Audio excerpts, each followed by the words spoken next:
ফাটাফাটি বা আপার আবিষ্কার হলো। এমন ফাটাফাটির গান শুরু করে দিল, ফেটে যায়, জোড়া দেওয়ার কোনো আঠা নাই। ওই গান বলেই বাংলাদেশের জাতীয় সংসদ সদস্য হয়ে গেল। কথা বলুন ঠিক কিনা? আমার ভাইয়েরা, যেমনি 5 বছর চলে গেল, ফাটাফাটির কাম শেষ। আমার প্রিয় ভাইয়েরা, লম্বা করা যাবে না। আজকে শুধু অন্ধকার নয়, অশান্তি নয়। আজ থেকে 1500 বছর পূর্বে এই দুনিয়াটা যখন অন্ধকারে ছেয়ে গিয়েছিল, অন্ধকার পৃথিবীকে আলোকিত করার জন্য আল্লাহ তাআলা 2টি নিয়ামত দান করেছিলেন। যার প্রথম নিয়ামত ছিল মুহাম্মাদুর রাসূলুল্লাহ সাল্লাল্লাহু আলাইহি ওয়াসাল্লাম। নবীজি দুনিয়াতে আগমন করেছেন। শুভ আগমনে গোটা দুনিয়া আলোকিত হয়ে গিয়েছে। রাহমাতুল লিল আলামিন দুনিয়াতে এসে 40 বছর পর্যন্ত মেহনত করেছে।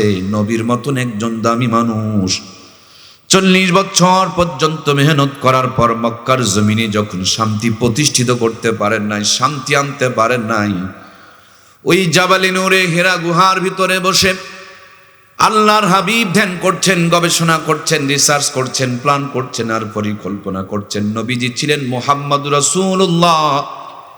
আল্লাহ তাআলা নবীর কাছে দান করলেন কিতাবুল্লাহ।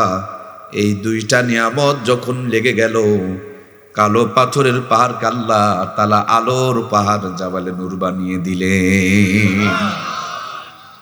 নবী 40 বছর মেহনত করেছেন, রেজাল্ট হয়নি।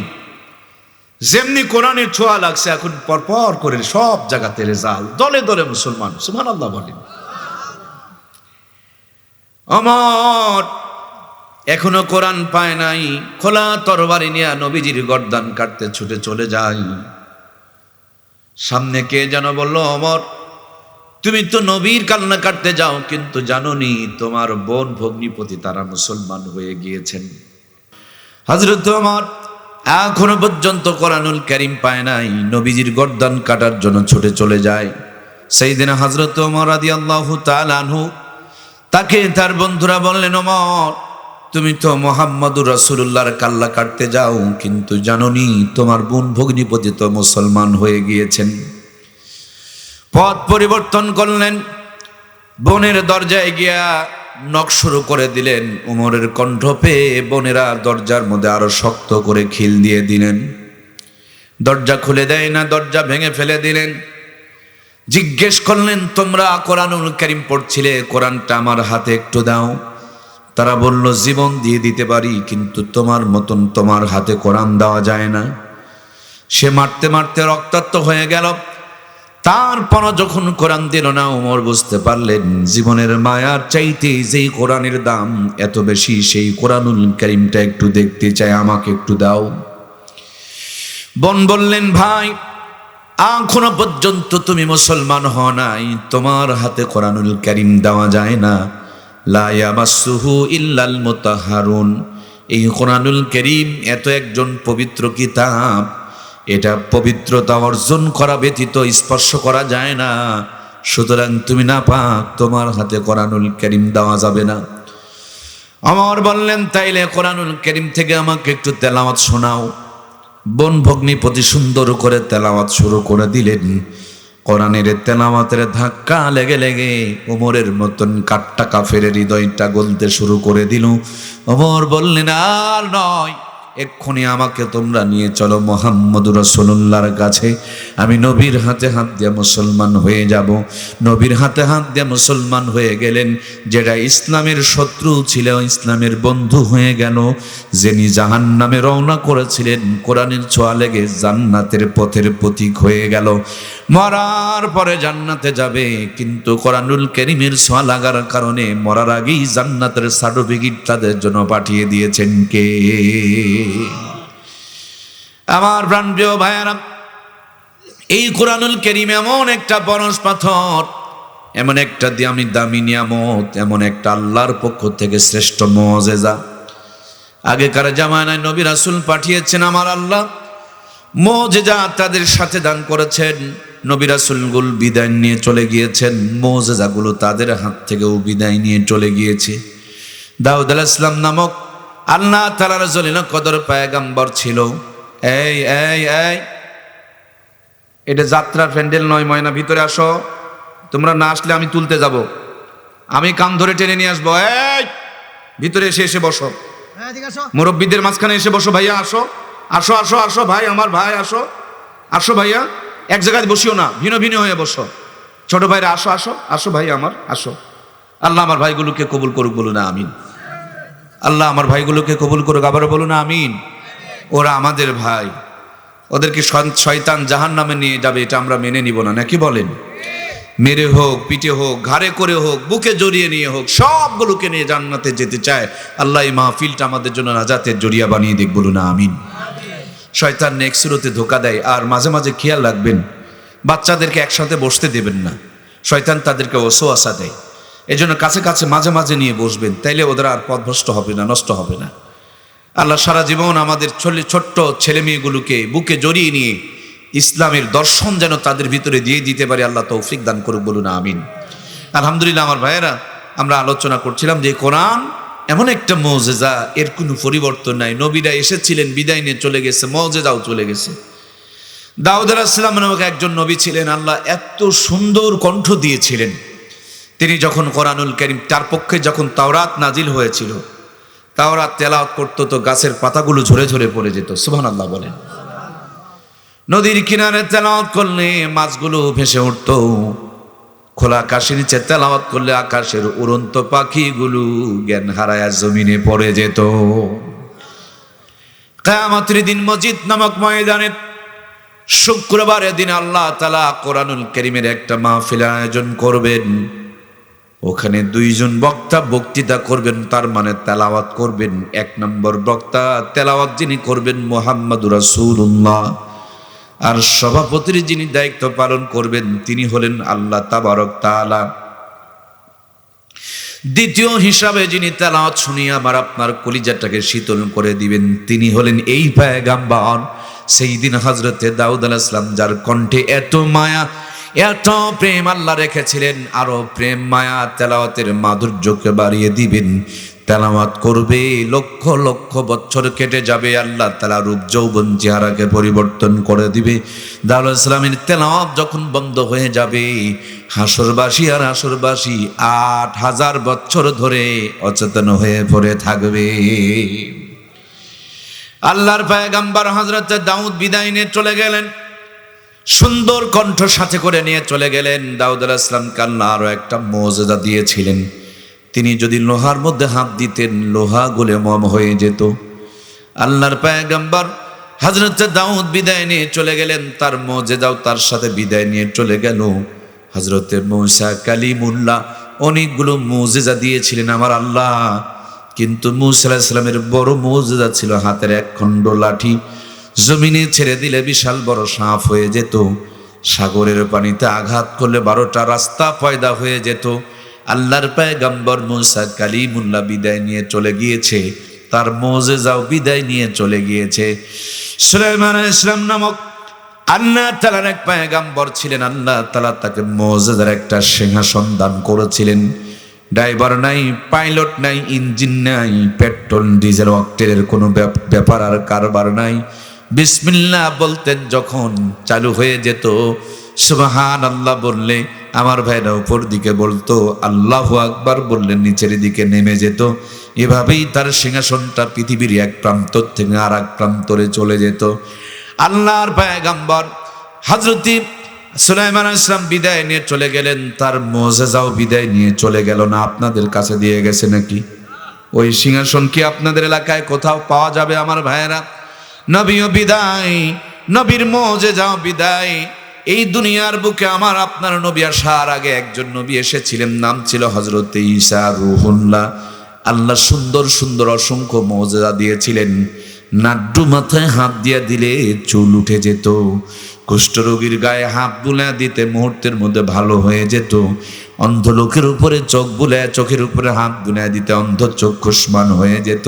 মুর্দা মানুষের কবরের কিনারে দাঁড়ায় যদি বলতেন কুম্বি ইজনিল্লাহ, মুহূর্তের মধ্যে কবরের মুর্দা মানুষটা জিন্দা হয়ে উঠে দাঁড়ায় যেত। আল্লাহর পয়গম্বর হযরত ঈসা রূহুল্লাহ বিদায় নিয়ে চলে গেলেন, তার মুজিজাও বিদায় নিয়ে চলে গেল। কিন্তু আপনার আমার নবীকে আল্লাহ তাআলা ৪৫০০ মুজিজা দান করেছেন। অনেক মুজিজা নবী বিদায় নেওয়ার পর চলে গিয়েছে। সবচেয়ে বড় মুজিজা, দামি মুজিজা, জিন্দা মুজিজা, নবী আমার চলে গেছে, কিন্তু কোরআনুল কারীমের মুজিজাটা আছে না নাই? এক চুল পরিমাণ পরিবর্তন হয় নাই। আমরা যখন ছোট ছিলাম, আমাদের দেশে আমাদের দাদুরা গান গাইতো, জরিনার গান। দু একজন দাদু থাকলে স্মরণ আছে, জরিনার গান টান মারতো সেই আমি কি তোর আপন ছিলাম না রে জরিনা বলে গান গাইতো। যেমনি 5 বছর চলে গেল, জরিনার গান একঘেয়েম হয়ে গেল। সাসারা গান শুরু করে দিল, জ্যোৎস্নার গান। হাইরে টান, কি সুন্দর গান। বেদের মেয়ে জ্যোৎস্না চাচায় কথা দিয়েছে, আসতেছে, জোরে কপালে লাথি মেরেছে। তুমি জ্যোৎস্না হ্যাঁ থা দিয়েছিলে কথা, তোমারে না দেখলে যেন প্রাণে লাগে ব্যথা। হাইরে ব্যথার কষ্ট। যেমনি 5 বছর চলে গেল, জ্যোৎস্নার গানটাও চাপা পড়ল। ফাটাফাটি বাবা আপার আবিষ্কার হলো। এমন ফাটাফাটির গান শুরু করে দিল, ফেটে যায় ফেটে যায়, জোড়া দেওয়ার কোনো আঠা নাই। ওই গান বলেই বাংলাদেশের জাতীয় সংসদ সদস্য হয়ে গেল। কথা বলুন ঠিক কিনা? আমার ভাইরা, যেমনি 5 বছর চলে গেল, ফাটাফাটির কাম শেষ। নতুন করে বাংলাদেশে শুরু হয়ে গেল বাদাম বাদাম, দাদা কাঁচা বাদাম, ভাজা বাদামও নাই, পাকা বাদামও নাই। গোটা দেশ যেন বাদাম দিয়ে ভরে গেল। কথা বলুন ঠিক কিনা? হঠাৎ করে বাদাম একঘেয়েম হয়ে গেল, ড্যাম হয়ে গেল। বাদামের পরে বাংলার জমিনে কালো পাখি ঢুকে পড়ল। এই দুনিয়ায় একটাও কোনো পাখি নাই, সব পাখি যেন কালো হয়ে গেল।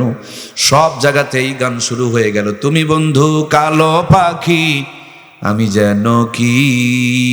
এই কালো পাখি আর কালো পাখি 2 দিন 4 দিন যেতে না যেতে কালো পাখি যেন মরে গেল। নতুন করে বাংলার জমিনে আবার যেন কি যেন আর একটা গান শুরু হয়ে গেল। সুদখোর ঘুষখোরদেরকে নিয়ে তারা গান বের করলো, কুত্তার বাচ্চা। কি রে ভাই, বলেন না রে ভাই,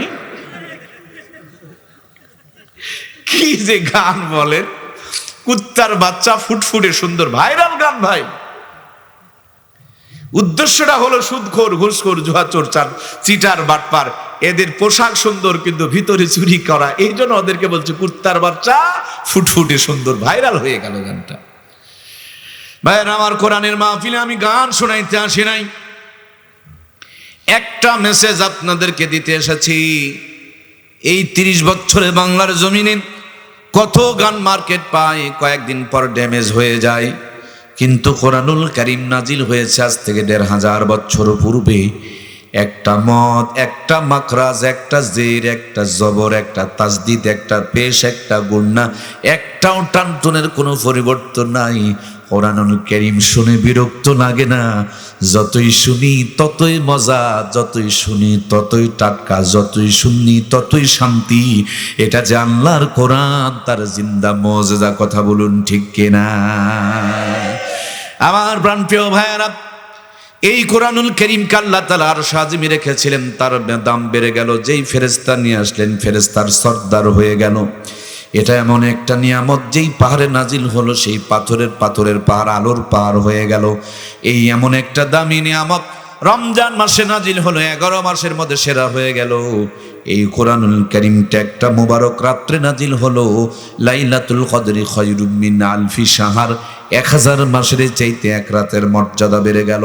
এই কোরআনুল কারীম আজ পর্যন্ত যেই কাগজে লেখা হয়েছে, কোন মুসলমানের সন্তান কোরআন লেখা কাগজের উপরে কি পা দিয়া যাইতে পারে? যারা যারা কথা বলছেন না, জবানে কিন্তু প্যারালাইসিস হওয়ার আলামত। আমার প্রাণের ভাইয়েরা, শুধু বিড়ি টানার জন্য আর গীবত করার জন্য নয়, আল্লাহর দেওয়া জবান আল্লাহর পক্ষে হক কথা বলার জন্য। কথা বলুন ঠিক কিনা? কোরআনুল কারীম লেখার কারণে কাগজের দাম বেড়ে গিয়েছে। কোরআনুল কারীম ছাপার কারণে ময়লাটা, এই কভারটা, প্লাস্টিকটার দাম বেড়ে গিয়েছে। কোরআনুল কারীম রেখে পড়ার জন্য রেহেল কার্ডের দাম বেড়ে গিয়েছে। এই কোরআনুল কারীম যদি আপনি আপনার সন্তানের জীবনে দিয়ে দিতে পারেন, ছেলের জীবনে দিতে পারেন, মেয়ের জীবনে দিতে পারেন, ভাইয়ের জীবনে দিতে পারেন, বোনের জীবনে দিতে পারেন, বিবির জীবনে দিতে পারেন, নিজের জীবনে নিতে পারেন, কোরআনুল কারীম যেখানে থাকবে সব জিনিসের শান, মান, মর্যাদার মর্তবা বাড়িয়ে দিবেন কে? একটুখানি খেয়াল করেন আমার দরদের ভাইয়েরা, এই কোরআনুল কারীম এমন একটা জিন্দা মুজিজা।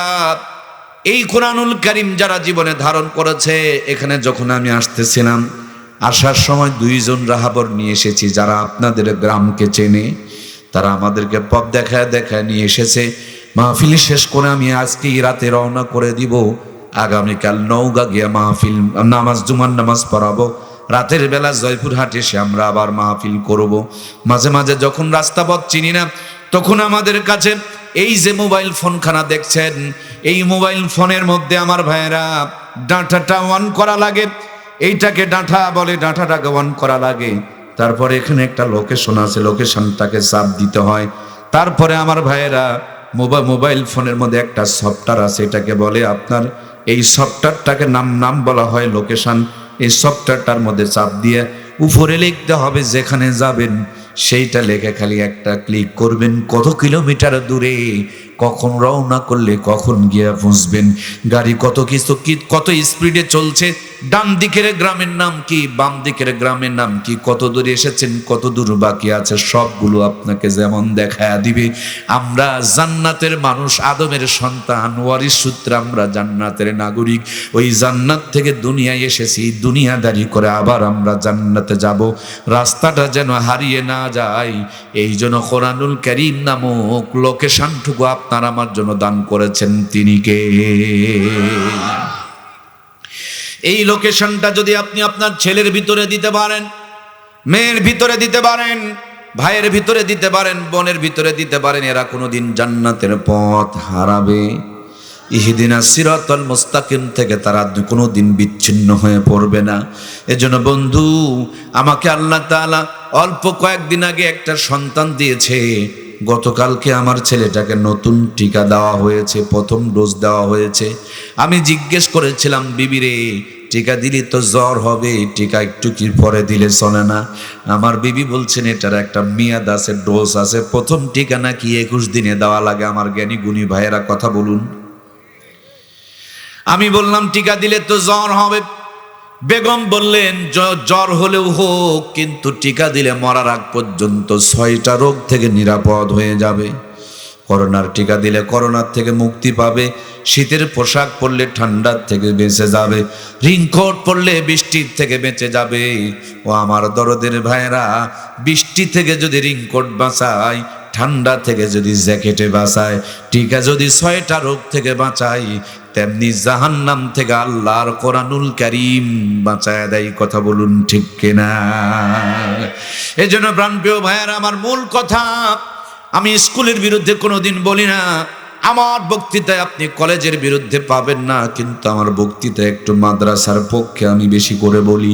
কেন বলি জানেননি?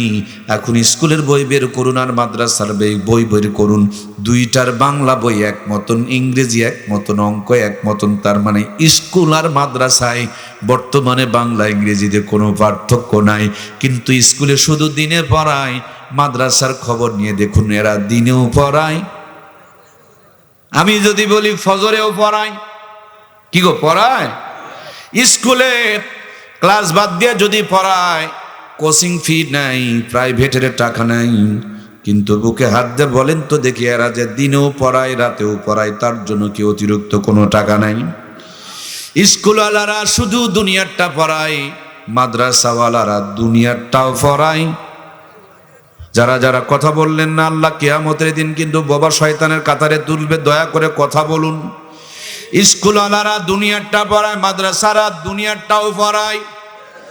আমার আল্লাহ বলেন, রব্বানা আতিনা ফিদ দুনিয়া হাসানাতাও ওয়া ফিল আখিরাতি হাসানাতাও ওয়া কিনা আযাবান নার। আল্লাহু আকবার। আল্লাহ বলেন, ও গোলাম, আমার কাছে চাও, দুনিয়া এবং আখিরাতের উত্তমটা চাও, জাহান্নাম থেকে মুক্তি চাও। কিন্তু বাংলাদেশে কিছু বেকুব আছে, এরা কেউ দুনিয়া চায়, কেউ আখিরাত চায়। কি গো, খালি স্কুলে পড়ায় মানে দুনিয়া চায়, খালি মাদ্রাসায় আরবিটা পড়ায় মানে খালি আখিরাত চায়। কিন্তু আল্লাহ বলছে দুনিয়া এবং আখিরাত কয় না গো, কয় না গো। এ ভাই একটু কথা বলেন। কি যন্ত্রণা রে ভাই, কথা বলেন, একটু কথা বলতে হবে। বিড়ি টানার জন্য তো খালি জবান দেয় নাই আল্লাহ। স্কুলওয়ালারা খালি দুনিয়া চায়, মাদ্রাসাওয়ালারা খালি যদি আখিরাত চায়। আল্লাহ বললেন দুইটা চাও, আমরা কেন একটা চাইবো রে ভাই? কারেন্টের লাইন দুইটা আছে, তার একটা দিলে কি আলো জ্বলতো না? কি গো, জ্বলতো? দুটি লাগবে, নেগেটিভ এবং শোনো মুসলমান, দুনিয়া আখিরাত দুটাই লাগবে। খালি দুনিয়া এটা বোকামি, খালি আখিরাত এটাও মূর্খামি। আমার কথা নয়, বাংলাদেশে বড় একজন আল্লাহর ওলি ছিলেন, দার্শনিক আল্লাহর ওলি ছিলেন, হাফিজ জি হুজুর রহমাতুল্লাহি আলাই।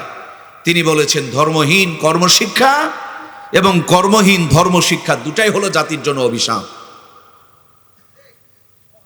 কর্ম আছে, ধর্ম নাই। ডিসি, এসপি, এমপি, মন্ত্রী কিন্তু গোসলে ফরজ জানে না। আল্লাহর ওলি বলছেন এটা অভিশাপ। আবার আর একজন অনেক আরবি শিখছে কিন্তু পেটের ভাতটা ভালো করে জোগাড় করতে মানুষের কাছে হাত পাতায়, বলে এটাও অভিশাপ। দুনিয়া আখিরাত দুটাই লাগবে, নেগেটিভ পজিটিভ দুটাই লাগবে। এই জন্য বাংলাদেশে বর্তমানে মাদ্রাসা শিক্ষাকে আপডেট করা হয়েছে। প্রত্যেকটা মাদ্রাসা শিক্ষায় এখন দুনিয়া আখিরাত দুটাই সমানভাবে দেওয়া হচ্ছে। সুবহানাল্লাহ বলেন।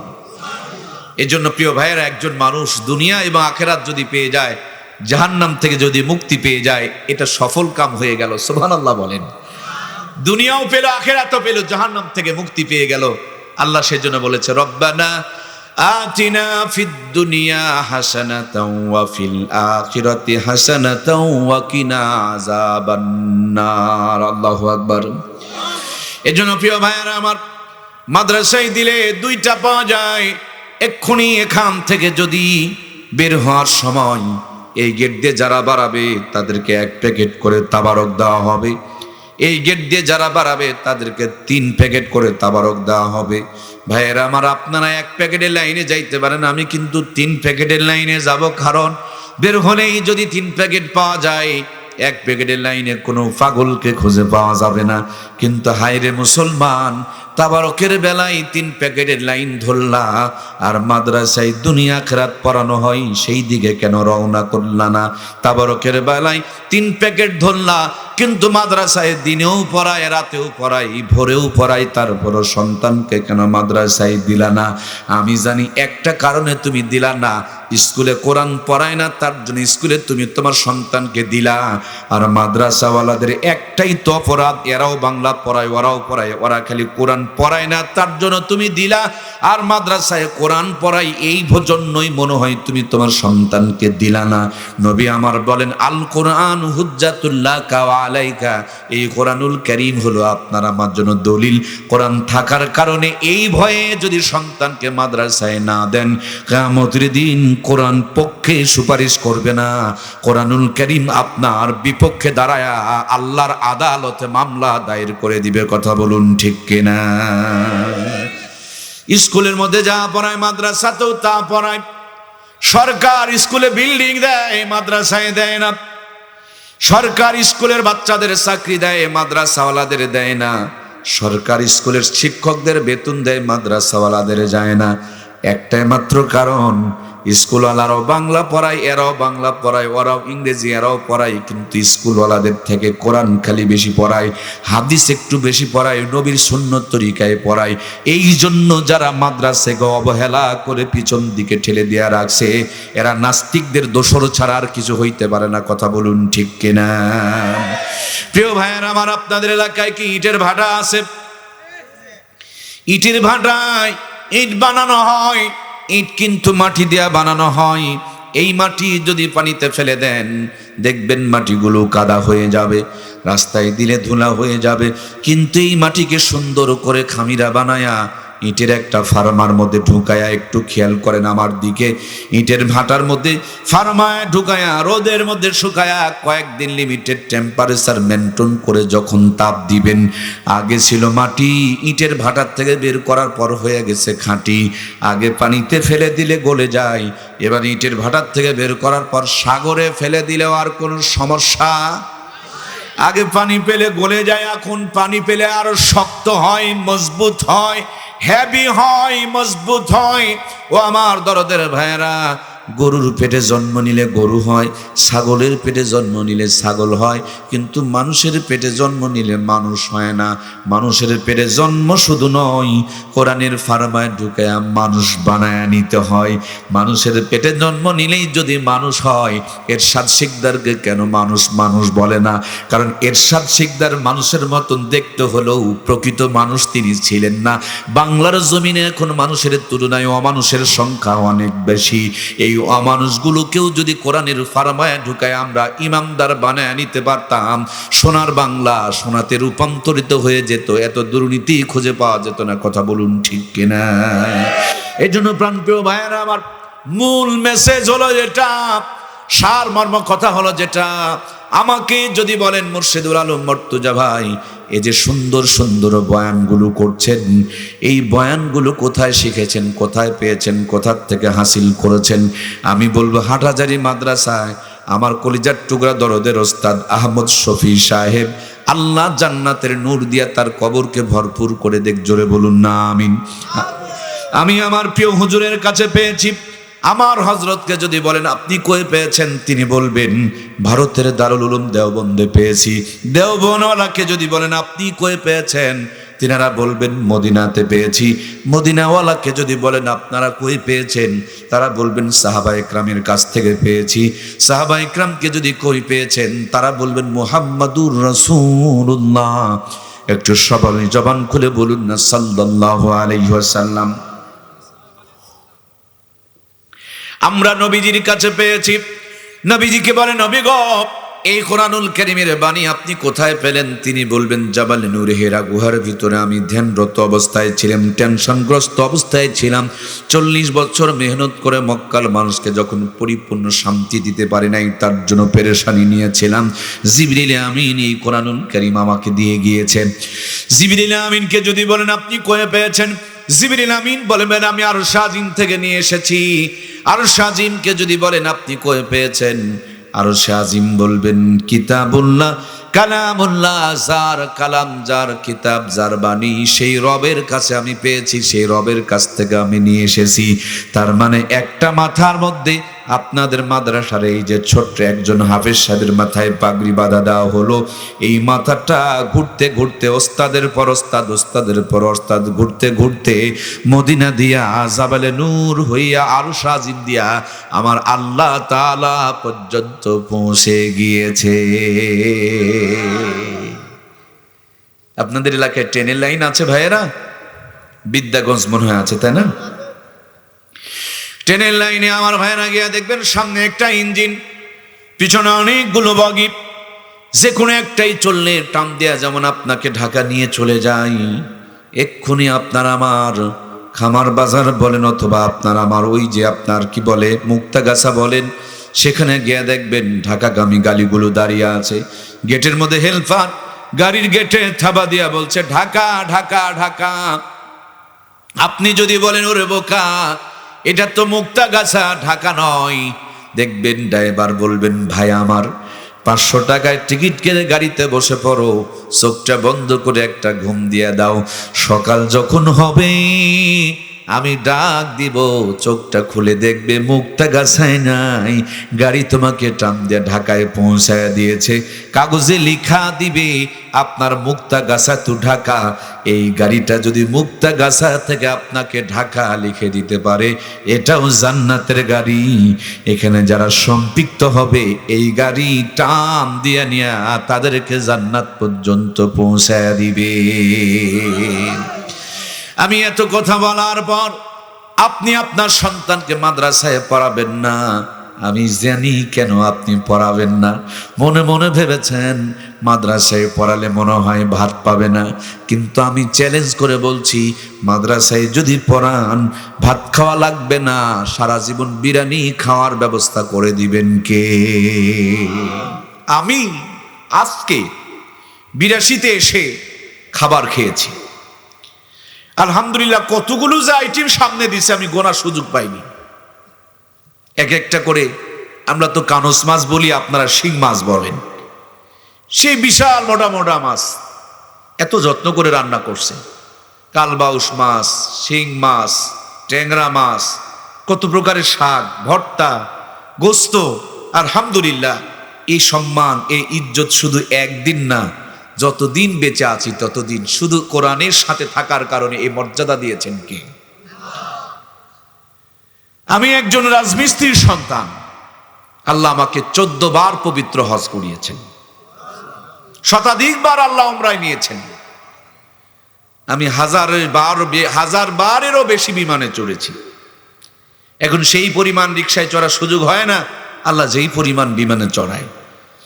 কিন্তু আপনি বিমান কিনতে পারেন, আপনাকে টাকা পে করে কিনতে হবে। আল্লাহর কসম, আমার জীবনে যতবার বিমানে চড়েছি একবারও নিজের পকেটের টাকা খরচ করে চড়ি নাই। আল্লাহর কোরআনের সাথে থাকার কারণে মানুষ সম্মান করে বিমানে চড়িয়েছেন। সুবহানাল্লাহ বলেন।